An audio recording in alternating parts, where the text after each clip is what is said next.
Good afternoon, all. My name is Daniel York. I'm with the General Services Administration, but today I am fulfilling my role as the government chair of the ACT-IAC IT Management and Modernization. Sure, we'll just put those words in that order. Community of interest. I have with us today Varsha is our industry chair, and you can see some of our other program folks on the screen here. We actually have a really interesting discussion today from some identity and quantum emerging tech experts, and we'll go ahead and just get it kicked off. Before we kick it off, though, as I almost forgot to do, the session is being recorded, and the session will be posted to YouTube later.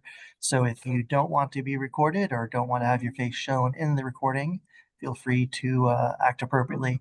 But otherwise, we hope to have a very interactive discussion and encourage you to come off mute and to keep your smiling faces smiling back at us. And with that, I'll pass it to Victor to get us kicked off. Thanks, Dan. Hey, so if you heard the banter before the hour as we were chatting about this panel, then what I'm about to say is going to be a little redundant. And if you're just tuning in, then welcome. We're gonna, in the spirit of IT management and modernization, I think the ever accelerating pace of technology development and the threat that it poses is a very ripe conversation for us to have. Today, we're going to be connecting three things that are not often discussed together. They're usually discussed separately. We're going to be talking about artificial intelligence, content authenticity or provenance, and quantum.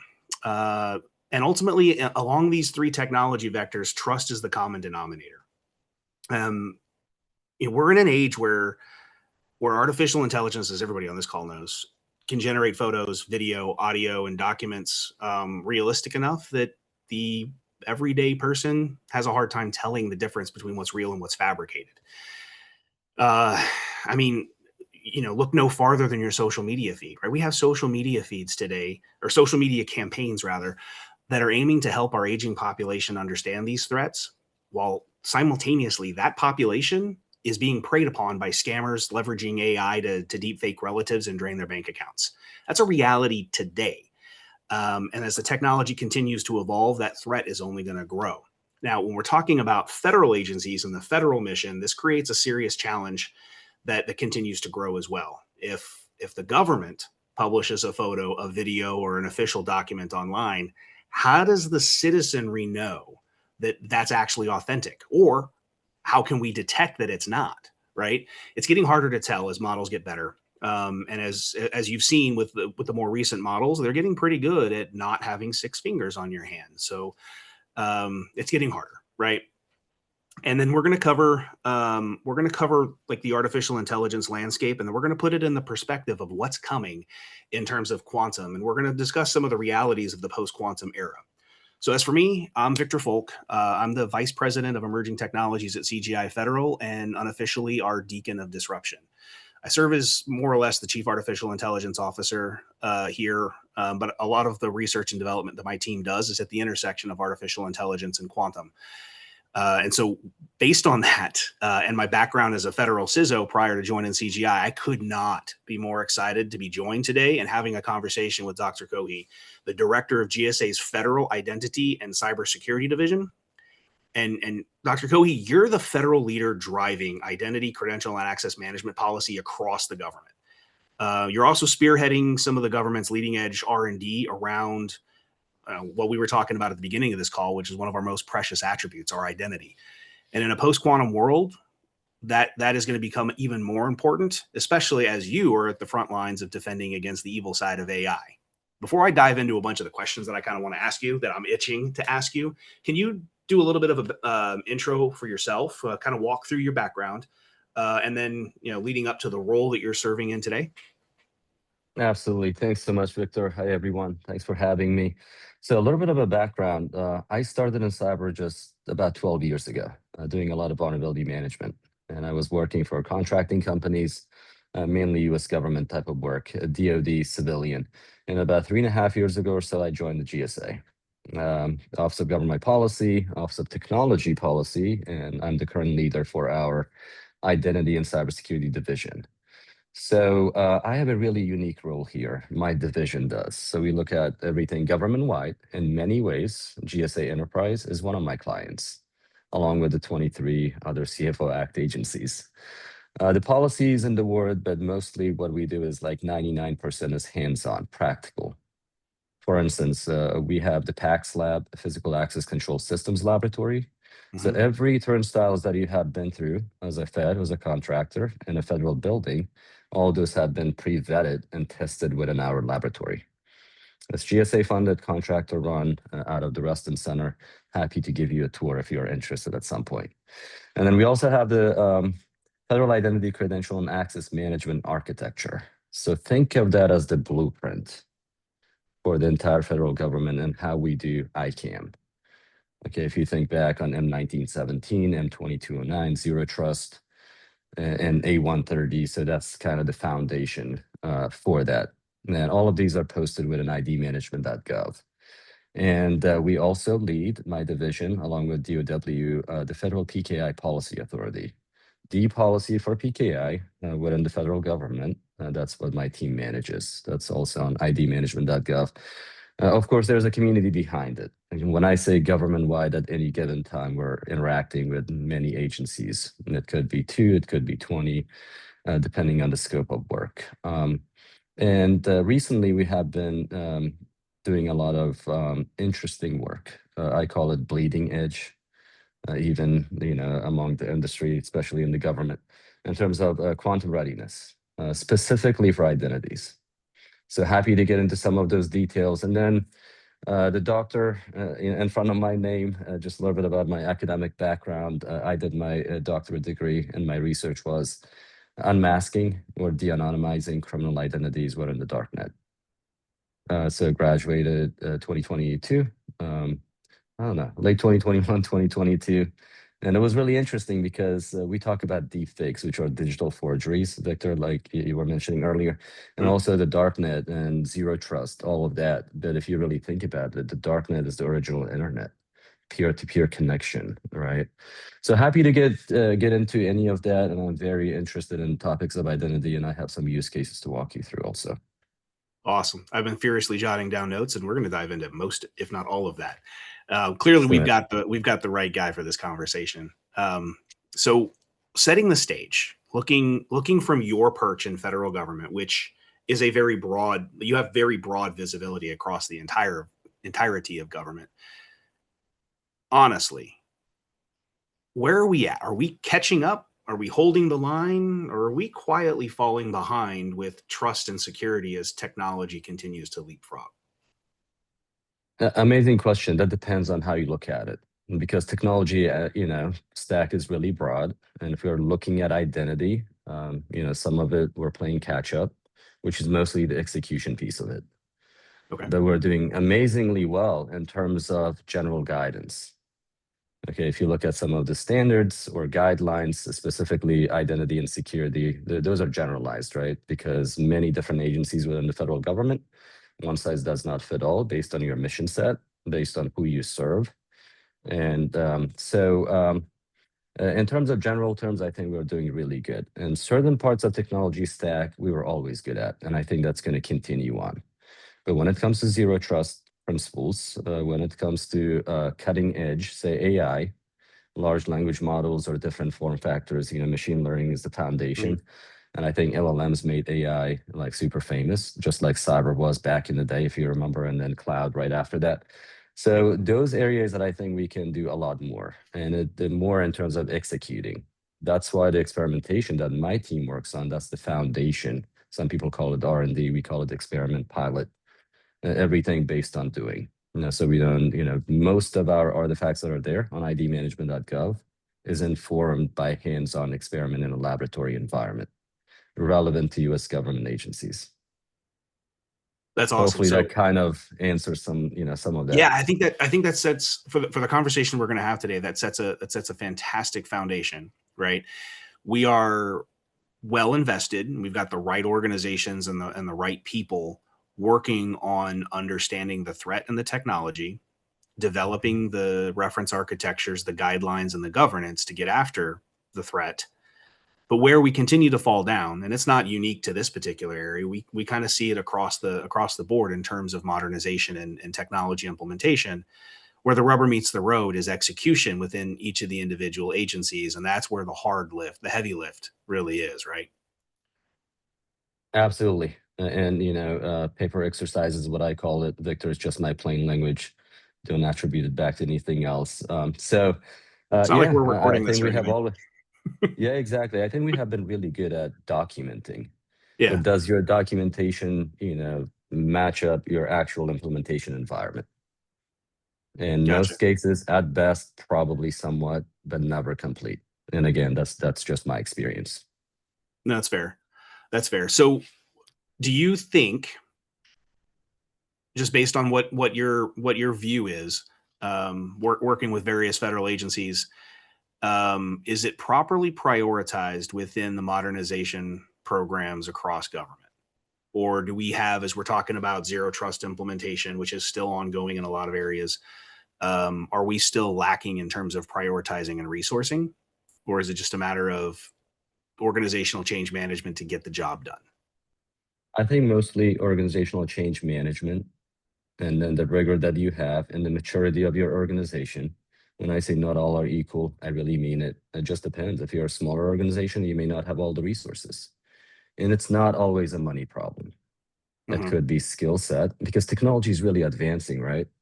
Right. Sometimes we're playing the catch-up game. That's why, again, R&D and experimentations are very important. Sometimes it could be financial. That just depends on the maturity. Overall, a lot of agencies are doing really, really awesome within their enterprises. But then there are bits and pieces, like identity is extremely difficult. Mm-hmm. And when we talk about identities, the three different limbs: law enforcement, which my division does not do a whole lot of; federal identities, so PIV cards, CAC cards. That's mainly what we support for executive agencies. PKI basically, and then also citizen side of the identities. Public identities, what we call it. And we have different shared services provider programs. And especially for the public side, identity proofing is a very challenging task. It's always been. And we can only solve it if we look at it in non-traditional ways, because doing the same thing, traditionally speaking, has not changed anything. Right. So there's a lot that goes into it. Yeah. So you actually you keyed in on a phrase that I was actually going to pivot to before we move on, was shared services. Right. From a central perspective, you're at the nexus of the bleeding edge, the research and development, the policy and governance generation. You mentioned some of the challenges at smaller agencies, and if you look at the CISA portfolio, right, some of the way that they've approached some of those challenges in the cyber domain is through shared services. Do you see that as a part of the puzzle here? Identity specific? Yeah, identity specific. General. Absolutely. And again, there are a lot of challenges within. I'm not here I cannot speak on their behalf, but Of course. just generally speaking, many challenges. Identity proofing is a challenge. The technology stack is a challenge. We're bringing like quantum algorithms within that technology, within the technology stack. So there's a lot that goes into it, right? If you're looking at PACS systems, readers have to have the firmware on it. Mm-hmm. And in the actual system, server-side software, client application needs that firmware for that connection to happen. So we don't have shortage of challenges, and we're solving it one experiment at a time. But cybersecurity and identity is a team sport, right? You mentioned Absolutely. one agency. We work closely with them. CISA as a great ally, just like many other agencies out there. But alone, an agency alone cannot do it. That's my observation. That's why we need federal agencies as well as our, partners from the private sector, because it's a joint venture. For instance, we're looking for software, hardware, and technologies to be able to use within the federal government. Mm-hmm. And it's kind of difficult to get to, since government is not in the business of making tech. Right. Generally right. speaking, of course, we have a lot of GOTS products for different purposes, especially within the DoD. Mm-hmm. So some of the hyperscalers and cloud technologies, I think it's best to go and purchase and use as utility. So just some of the examples, but then with challenges, there are enormous opportunities, and we're at the forefront of some of that. Absolutely. You mentioned AI early on. Within OGP, we were doing AI experimentation 2.5 years ago. At the start of it, a lot of really good lessons learned. right? And now just quantum happens to be at the forefront, at least for my division. Yeah, absolutely. So as we kind of get to the discussion on quantum, let's dive a little bit deeper into. I mean, you and I both come from a zero trust background, right? So when we talk about identity being foundational, you talked about the tech stack and starting with human identity. Can you dig a little bit deeper into how we're evolving identity and access management for humans in light of artificial intelligence and quantum and the convergence thereof? Principally, still very foundational levels are still the same. The foundation of zero trust in many ways, to simply put, is least privilege. Mm-hmm. How well are we doing in terms of least privilege? Again, depends on the agency. Some are doing amazingly well, and some are still lacking behind, right? So that's part of it. And in terms of technologies, there's opportunity, offensive and defensive. And mostly where we have a defensive posture, at least most of the majority of the civilian agencies, that I support and work with. Yeah. And we have to be right 100% of the time, while the adversary needs to be right just once. Exactly. Just crack something and get in. So there's a lot of evolution, but cyber, AI is just another tool, Mm-hmm. and we can use it for good, bad, or the ugly. And AI, and just like any other tool, is as good as the person behind it. Absolutely. For operation stuff, it can make your life super easy, but if you have to know how to use it. We cannot just ask a question and take the output and be like, this is the right way. May or may not be, and most of the time it's not. Right. So human validation is part of it. And we can get into, once we start talking about deepfakes and stuff, how that's becoming even more challenging in terms of synthetic media that's created, generated by AI tools, and what we are doing to detect those. Awesome. Yeah. Before we get there, though, you talked about AI being a tool, right? When we talk about the current state of artificial intelligence, everybody's hyping, for good reason, the agentic AI era. And when we talk about autonomous systems, we talk about these modern agentic AI capabilities that have agency, that are taking action on behalf of us and our organizations. How does identity evolve, or the concept or the technical implementation of identity evolve when the workforce includes these non-person entities like bots, agents, and automations? Yeah, I think when we were prepping, you had a really good phrase. I don't have my notes in front of me, but we have to treat them just like you would treat a human entity when it comes to that. So Yeah. bots are kind of your assistant, right? Your digital assistant, but much more capable, and depending on what they are doing. So we have to be able to manage it. Part of the experiment that I'm going to talk about, we're looking at non-person entities, bots specifically. Just like humans, I have my credential embedded over here. We want to be able to credential those bots also. And management and life cycle is going to be very similar. Yeah. Right. So yeah, you mentioned the conversation that we were having, right? So where we are with agentic AI implementation, what we have found is we're leaning a lot on the psychology and sociology disciplines, even more so than, or maybe equivalent to, our full stack developers that are out building agents, right? We have found that you have to put all of the traditional cybersecurity controls in place for the IT aspect of it. But when you talk about bringing these entities, these autonomous agents or semi-autonomous agents into your ecosystem, you really have to treat them like a digital workforce. And what we have found is applying the same principles at some levels of abstraction, applying the same principles of human organizational security really helps, right? And so, one example that I'll give there is, treating an agent, a member of the digital workforce, as untrusted, right? They're non-deterministic from an AI perspective, so that makes sense.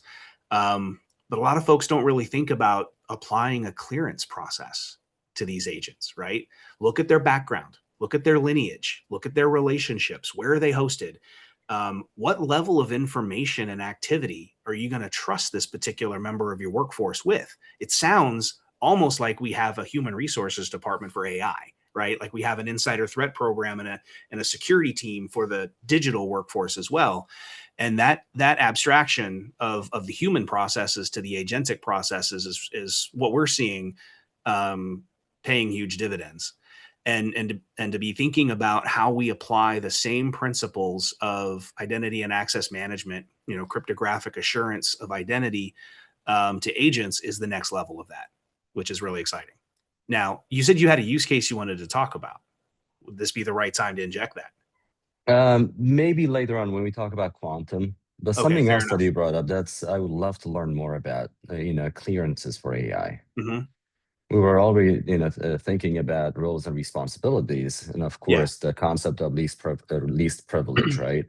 Mm-hmm. So we were thinking about that. I would love to learn more about when time allows in terms of, clearance type of a process.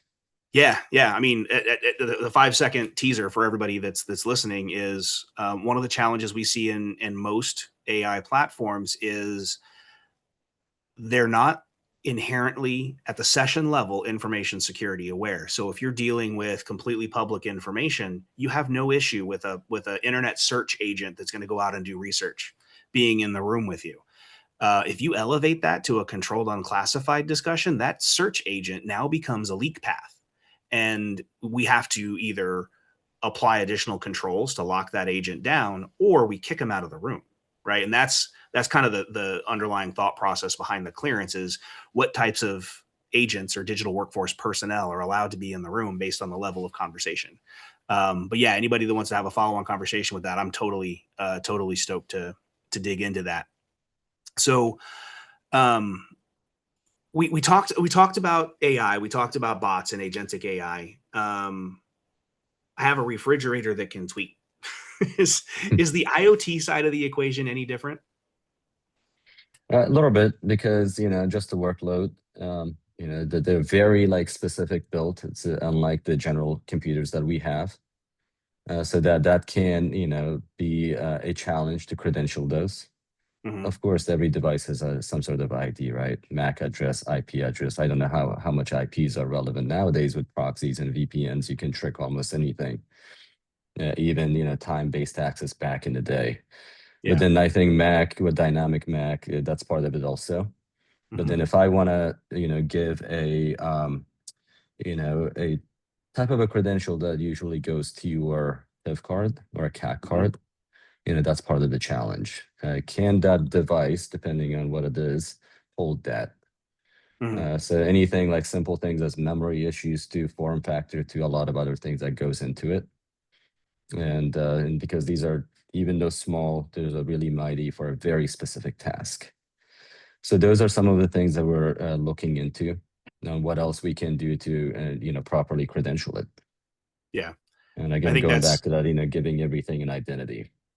Yeah, I think that's one of the areas of your work that's really exciting me from a forward-looking perspective.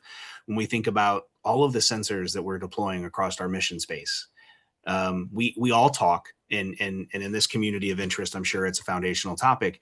The evolution of artificial intelligence and automation, that's just going to deploy misinformation and vulnerabilities at scale if your data estate isn't trustworthy, isn't clean. And we're talking about extending into the sensor environment where we have a variety of IoT and machines and capabilities that are deployed in the field that are sending data in, telemetry, asset positions and status. If we can't trust that data, we have a significant problem with every downstream business process, especially every downstream automation that's leveraging that data. So that's a really exciting area.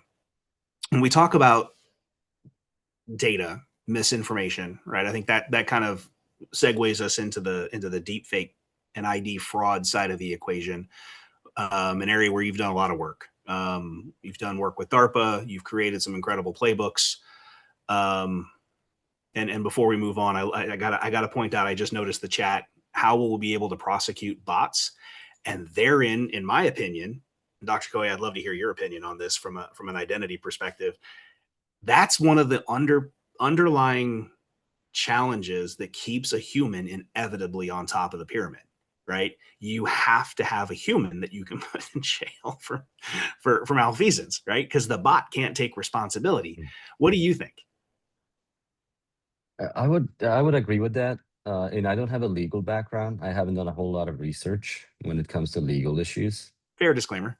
Technically, I think we can, we can figure out. But if we do those foundational level things that we discussed well enough, hopefully we don't have to prosecute too many bots. And I think that's a topic of discussion. I know some people that have done a ton of research. That's all they look at, legal aspects, whether it's a bot, LLM, and a bunch of, related topics. It's a fascinating conversation, but I think that's, we should save that to unpack later on. We absolutely should. Yeah, we absolutely should. It's usually conversations like this where I throw out my 2035 prediction that one of the fastest growing segments of the job market in 2035 is going to be machine rights activist. We'll see how that pans out. So diving into this deepfake and ID fraud category, one of the things that you had mentioned to me was that your team was among the first to publish an ID fraud detection playbook. And you also worked with DARPA on some game-changing, leading-edge semantic forensic analysis capabilities. Can you walk everybody on the call through what that playbook and what that research is, and then whether or not any of those elements actually surprised you? Yes, absolutely. So credit goes to DARPA for developing that platform. And if you Google search DARPA Semaphore, they have transitioned to different partner agencies. Usually DARPA type of programs are 3 to 5 years. You work on the specific capability and then transition to government agencies. So I was able to, through that transition, I was able to get a local copy to deploy within our sandbox. So all the credit, all the development, all the hard work, DARPA team, Semaphore. And so what we did was, we talk about deepfakes quite often. And the research started on our end, just, searching the web, see what you can find. And, depending on the day, my feelings, I just go to a search engine, and that's the starting point, not the end. So I came across this DARPA Semaphore program, which is incredible. Which is based on, it detects audio, video, images, any type of digital forgery that's created by AI. So synthetic media, and it's just incredibly well developed. And when I say platform, there are many different, AI algorithms behind it. So if you were to upload a video, you can pick the type of algorithm you want to do the analysis. So it's not just one approach basically. And the accuracy is just tremendously well also. Really, really good. In many cases, high 98th percentile accuracy. Yeah. So the conversation started, hey, another agency has developed this, the technology. Are they willing to work with us? And the 15, 20-minute discussion became a visit to their Arlington facility in Roslyn. And a lot of really good discussions, good briefings to us inheriting, a copy of the software within our sandbox, and then jointly working a ID fraud detection playbook.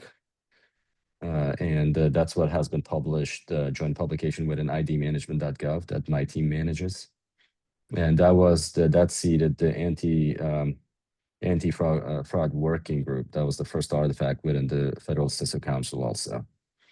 So it was a really joint effort. We're really proud of it. And there may be a phase 2 for that. We have the capability, especially for, I call it learning purposes. If you're a federal agency, you're welcome to at any time. And if you're a contractor, as long as you have some sort of a contract with the government, and if they agree with it, you're welcome to our sandbox for demo purposes also. Really? So just reach out. Absolutely. So this is everything we do is government-wide, right? There's not a lot of good that comes out for me to just be like, hey, team of 10, this is all we have, for instance. So we share that wealth. And I was, so playbook is out there on idmanagement.gov. And in terms of use cases, speech synthesis, like voice forgery, AI generated, I was talking to a CISO about a year ago. And that was one of the use cases. Well, people call my help desk, and we don't know how to detect if it is AI or if it is a human being. Yes. What do people call help desk for? The password resets, for instance. It could be many, many things usually, even though we have multi-factor and some password lists, but passwords are still a thing, unfortunately, today.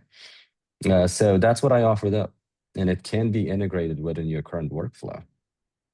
You know, a lot of agencies are, a lot of organizations, especially the private sector, are already leveraging AI, Hmm. you know, to triage what the calls are. And in many cases, like services industry, every time that I call, I have to talk to AI. Yeah. And most of the time, it can solve my issues right away.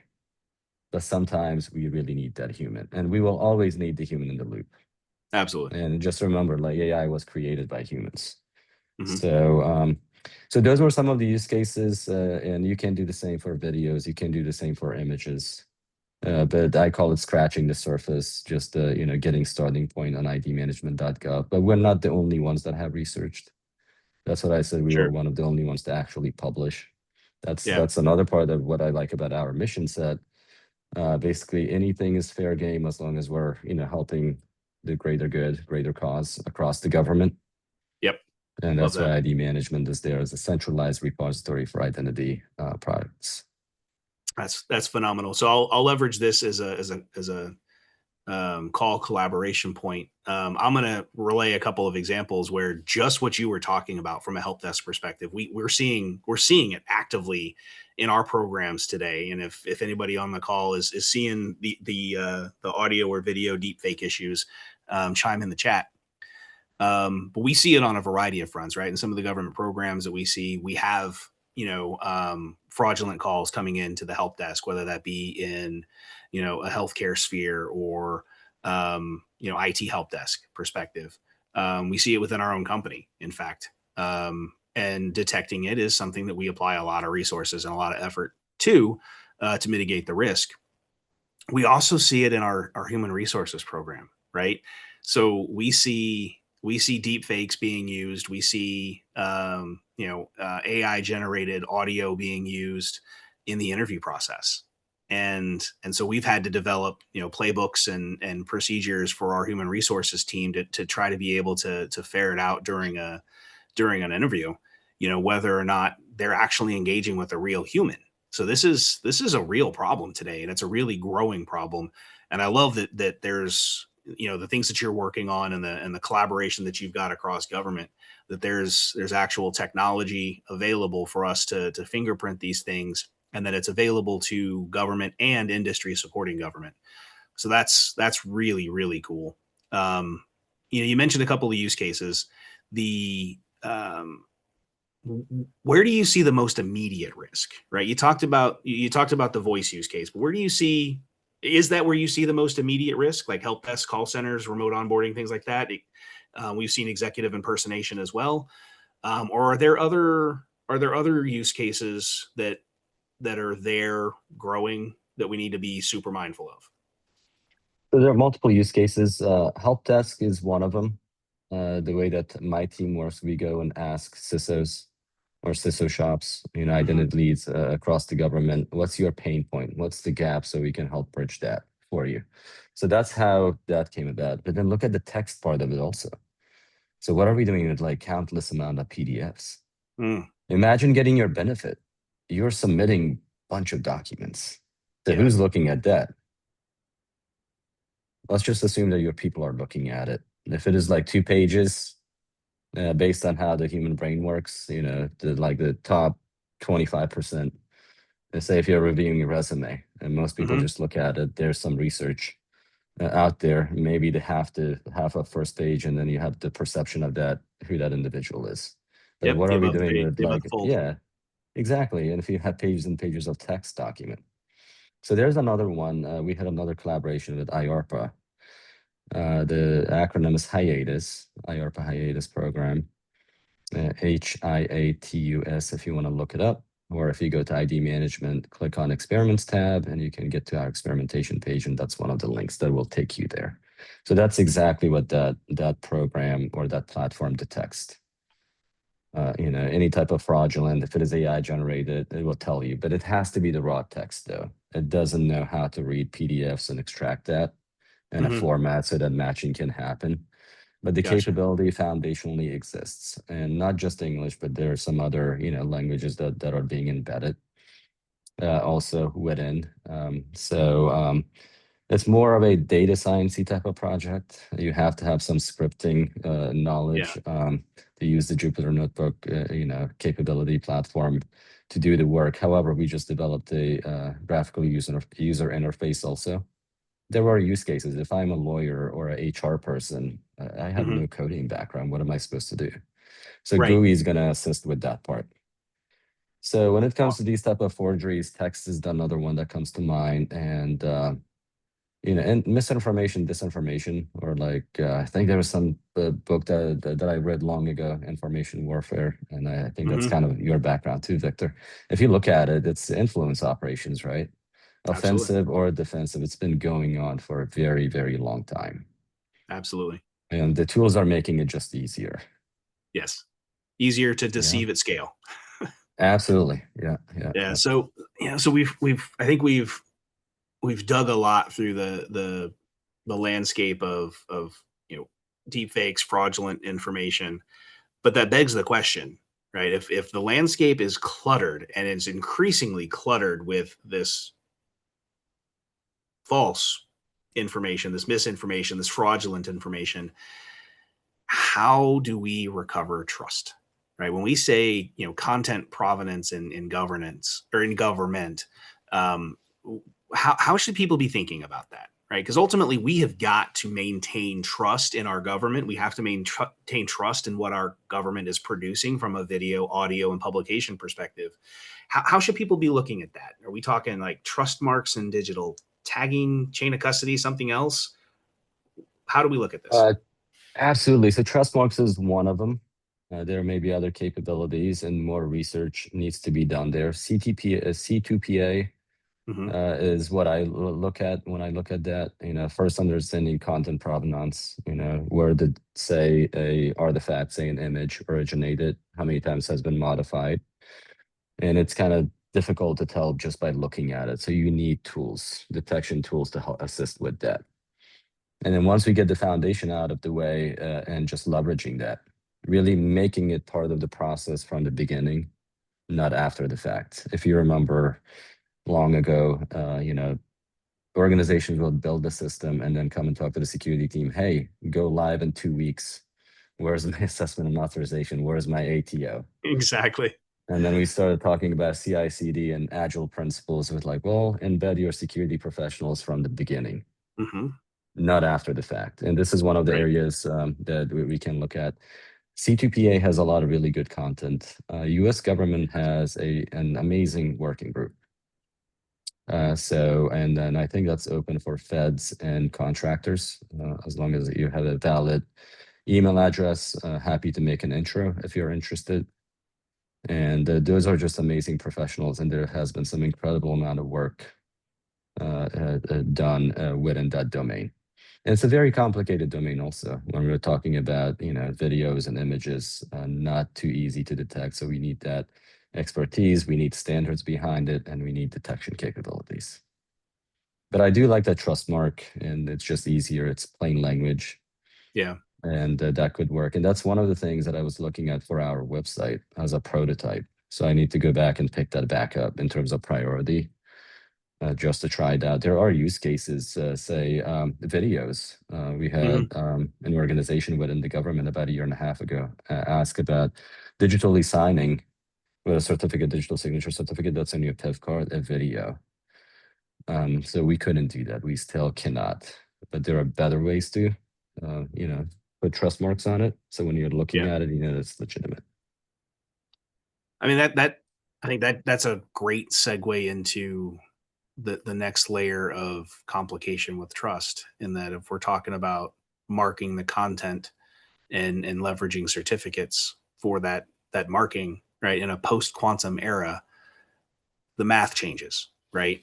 So when we talk about quantum readiness in the area of identity and content provenance,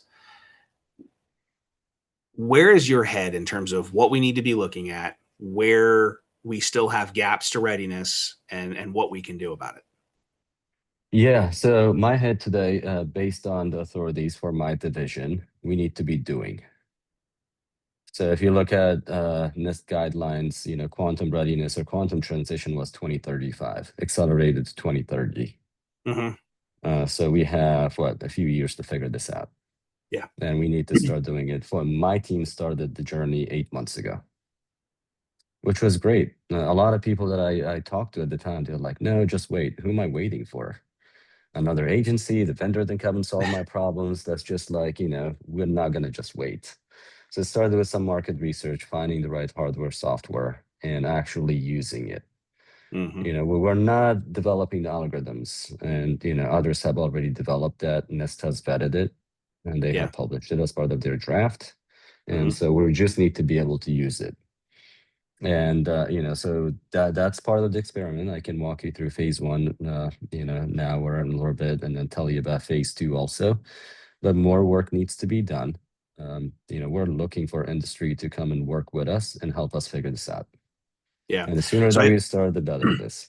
Well, absolutely, right. The case that I was going to raise is we may throw the line of demarcation at 2030, but the reality is that we have nation states collecting the encrypted traffic today en masse, right? And they're just hoarding it until such time as they can decrypt it. So we still have vulnerability.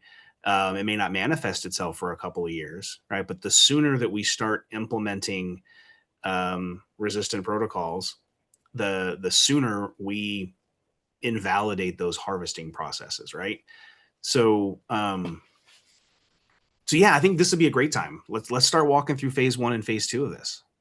Absolutely. That's a fascinating use case because everything that we do within the wires, it gets saved somewhere. I cannot tell you exactly where. Sometimes our phones, sometimes the system, and then who knows what else is happening, because we don't get to see that unless you really look at, end to end, only if you have access to, your network at that level. And then all these massive data centers, what are they holding? Information. Servers are cheap. Information is what makes money. So the save now, decrypt later. It's been there. I was talking to someone maybe about 7 years ago, pre-COVID. He did a quantum presentation. I asked him, was like, so what's the point? I still don't get it. He was like, well, in 10 to 15 years, everyone is collecting this data, hoping to just replay all of it and get the plain language portion of it, make it all plain language and make it make sense of it. And he was right. Don't remember the gentleman's name, but this was a ISAC conference long ago in Arlington, so pre-COVID. So that's a reality. And in terms of what we are doing, federal PKI, and we called our phase one, or the title of it, shadow-proofing digital identities. It's the resilient infrastructure. It was built over 2 decades ago. It still works amazingly well. Not for all use cases. That's a different story, because we have different standard that's not, based on PKI, like FIDO standard. I think that's just really good also in terms of phishing resistance. So our phase one experimentation was market research. Who's got a PIV card or a security token? Who's got a software, credential management system, identity management system, card management system. And also just the quantum algorithms that NIST had identified. And based on market research, our research informed us that there was only one card vendor at the time. This is only still card vendor, 8 months later. Same thing for CMS, one CMS, but we were able to do the end-to-end process. And all of those findings, about 75 pages of it, super detailed. Some for PM perspective, program managers and project managers and security engineers, and then the rest of it is, really like an implementation guide for those in the trenches. Just remember that this is technology specific. And if we had more vendors that had hardware, software, we would, they would be part of the experimentation also. And then phase two is going to be just full-blown PKI, quantum PKI environment for experimentation and research purposes. No, our goal is not to replicate the federal PKI. That's not what we're trying to do. But we just want to make that realistic environment to say you have your root CA, you have a HSM, hardware security module, to generate the keys, and you have issuing CA, certificate authority, so you can issue 2 bots, Victor, and also PIV cards and security tokens. And that's what we demoed. The federal CIO was in our physical access control systems lab on Friday. Walk them through the entire end-to-end process. So it was really good. This is one of the 5 cards that are out there, prototype purposes. Looks just like your PIV or CAC. Everyone's used to that, but what's different is what's on the chip. That's It's awesome. got quantum, algorithms within. Victor, happy to give you a demo at some point. Yeah, I And would. especially I will feds on the absolutely take call, it. just reach out. Yeah, and this is just scratching the surface, and there will be phase 3. I think if everything goes well, we will be the first ones to get security tokens and cards with quantum accelerated chips on it. Right now, it's kind of slow. Mhm. It takes, seconds time. And, once we get those newer chipsets, it's 3-4 times faster. So that's the goal. And we're not going to stop until we're fully satisfied with our contribution towards the greater cause. Yeah, absolutely. I mean, the great news is that you held up a real thing. It's not theory. Mm-mm. This isn't just planning. It's real, right? The first huge real milestone to getting federal agencies to where we need to be is in your hand right now. Absolutely. That's One an of the awesome 5. headline. Yeah. That's an awesome headline in and of I think you itself. were asking me, what if people steal my credentials? Yeah. Even Well, I if mean, you that can was the take all of security it, but you have officer in to. me. Oh my God, you just flashed a PIV card. We're gonna get in No, trouble. I'm just joking. Yeah, no, we're good. It says prototype. It says sample card. The idea is just showing, and I think that's another thing we need to do more of.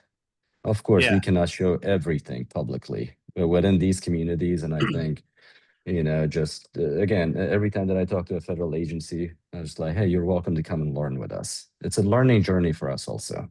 Mhm. We haven't figured it all out, but incrementally, that's where we want to be. Yeah, I think one of the really awesome takeaways that I've gotten out of this conversation today, that even out of the prior conversations you and I have had, I wasn't really prepared for the gravity of, which is, as a part of your charter, you're open to the rest of government to come in and see and experience and collaborate.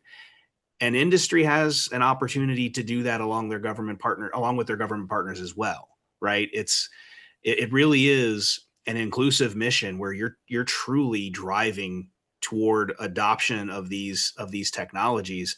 And it's not, I don't know, for those of us that have been in government for quite a while, it's not always that way, right? And I think that coupled with the other offers that you've had about information exchange and sharing today is truly refreshing and part of how we go faster and better together, which is a super segue actually into, I think, the last question that I really want to drill into, which is, we've got federal agencies represented on the call today, but we've also got a lot of industry.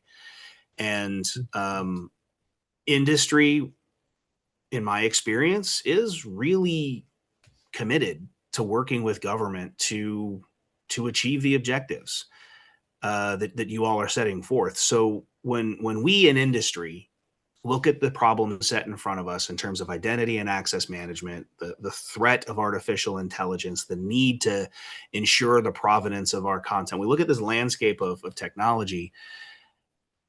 Give us some North Stars on how industry can best engage. You've made some great offers already, right? So I don't want to discount that, but at the risk of going back to the well a second time, how should industry be looking at this landscape and partnering with government? What are some real actionable steps that industry can be taking today to get after these threats and these problems collaboratively with government? Yeah. First, what we're doing it right now. Mhm. ACT-IAC. I think this is really good in similar communities. And if you have the bandwidth and time, based on your interest, there are many of them. Just pick the one that works for you and collaborate, through them or even directly with the government. Anything quantum related, happy to get a briefing, especially if you have a product or service. I have no restrictions. I can talk to any vendor. Only thing we cannot talk about is money contracts. I would love to learn what you have, the technology, identity and security technologies, mostly quantum or anything quantum enabling. And I Okay. think that's all fair game. And other forums as similar to this one here, And then ICAM subcommittee is chartered under the CISO Council. If you are supporting identity shops within federal agencies, ask your federal identity lead about it. So I'm one of the co-chairs along with a co-chair from NSF, and you can join that and you can be part of that discussion. A lot of technical exchange happens there. Yeah. These are some of them, and I think I'm sure there's like a bunch of roundtables and conferences and other ways. But for the things that I have mentioned, if there's interest, let's start with a conversation. Please reach out. Happy to provide my contact, or you can reach out at icam@gsa.gov. And most of what we do is on idmanagement.gov. And that's part of the mission that I really love, because we have to try to help solve for the entire government versus a single enterprise. Right. And there's a ton of rewards that come with that. Absolutely. Absolutely. Yeah, I think the opportunity for forward-looking collaboration, as well as capitalizing on what you've already accomplished, are really the big takeaways that I get out of this. Before we open it up to the audience for Q&A, from our conversation today, what do you think some of the biggest takeaways that the audience should have are from the conversation that we've had? So one of them, more doing. Planning is great, but start early. If you have R&D shops, and I think that's where the rubber meets the road, and there's just amazing learning experience. The best part about research either works based on your hypotheses, desired outcomes, or it's not going to work, but you're going to learn in the process. Yeah. Which is part of do fast. If you need to fail fast. Figure out what you failed on and fix fast.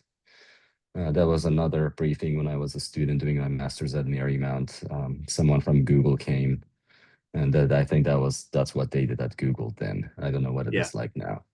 So that's where I'm gonna leave it. And I think tabletops are great, discussions are great, idea exchanges are good, but nothing beats real experimentation. Absolutely. And absolutely. One of the things that we talked about a lot when I was on the federal side was it has to be okay to fail. And I think we struggle with that in a lot of programs, especially if we're doing it in a very small pocket, as opposed to partnering or collaborating across organizational boundaries. So I love that as a final takeaway. So with that, I think we're getting down to the wire here in terms of time. For me, this has been a phenomenal conversation. I'm really, really privileged to have spent the time chatting with you. I would like to stop monopolizing your time and open it up to the rest of the attendees here.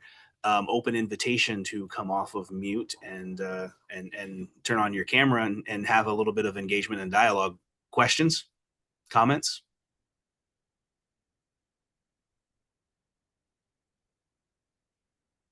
This is where I'll offer to randomly call on people. Yeah, hi, my name is Nick Shermankar. I'm with Elasticity. Thank you, gentlemen. Great conversation. I put in a comment in the chat about agent-to-agent linkage or chaining. And I know you mentioned, Victor, that AI is written by humans, but we're not too far from where AI is generated by AI. So I would like to just have that conversation on that topic on what does that look like, or what do we need to worry about? Yeah. So I think that's a great question. And Dr. Kohy, I'll let you put your thoughts in first. That's something that I would like to take back and look further. And also, I have a lot of thoughts, a lot of ideas. And typically as humans, we go after what could go wrong. But what are some of the benefits? So more research needs to be done. And my team haven't really looked at it. So it would be premature for me to just say, hey, this is what I think, right? But this happening actually. I don't know if you heard that latest Anthropic model, finding a lot of 0 days, some, 20 plus years old open source projects. So it has happened. What else is happening that we don't know about? Yeah. Obviously, all the traditional detection mechanism, people call it behavior, anything. I don't know how much we can believe that. Zero trust is, validate before you can trust it. But I think still it's like signature based, right? So amazing, topic. And if you have white papers or other things, please share. Yeah, Nick. So the industry perspective that I'll provide, where our experimentation on this is, as Dr. Kohy said, we are seeing it today. We are witnessing AI generating AI.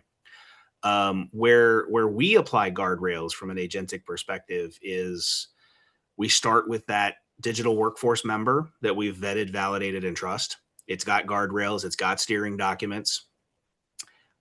But we don't ever really deploy one agent, right? We always deploy oversight. Somebody's watching, even if it's a digital somebody's watching, right?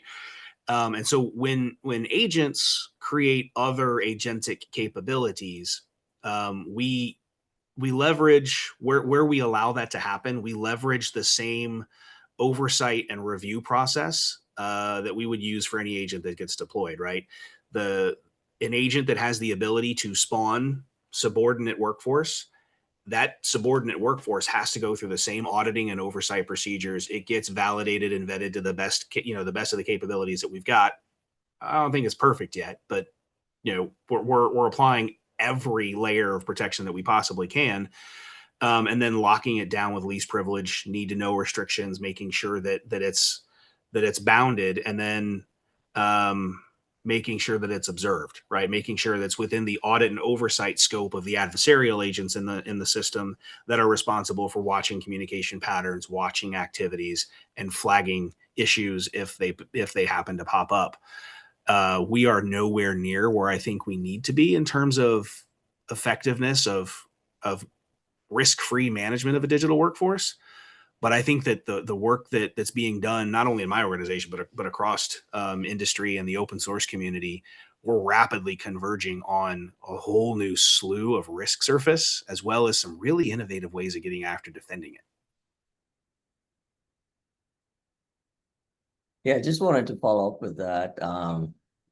And thanks, by the way, great responses. So my follow-up was, everybody's, I shouldn't say everybody, but anybody aligned with computer science or computer engineering, they've been worried as they know what's going to happen to our jobs and whatnot. Mm-hmm. And again, this is one of these areas where I like to tell a lot of young kids who are going into college, like, don't give up on computer science. And trust me, there will be a lot more jobs, because what's happening, to your point, a lot of code written by AI, somebody needs to monitor that, watch that, and make sure that it is on track. So didn't want to take too much time, but just want to. Yeah, no, absolutely. And then what I'll pile on with that is, as we're talking about the future that is quantum enabled, yes, we're going to see drawdowns in some areas. Yeah. But we got to look holistically at the market and the technology set. We're going to be opening up whole new domains of mission capability that jobs are going to shift there. Workforce is going to shift there. So the computer science comment that you just made is absolutely valid, right? We still need to prepare the workforce of tomorrow for the new missions that are coming as best we can. Right. All right, we are at time, my friends. Are there any saved rounds, any last comments? No, I just want to thank everyone again, and Victor and Babur for joining us today. It's been a lively conversation. You've had some folks staying past the end, which is fantastic. Thank you so much for coming and speaking with us today. We hope to see everyone again next month. As I quickly look up the date, I believe that would be a May 12th meeting. So we look forward to seeing you then. Thank you all. Thanks, Bye. everyone. Thank you. Bye.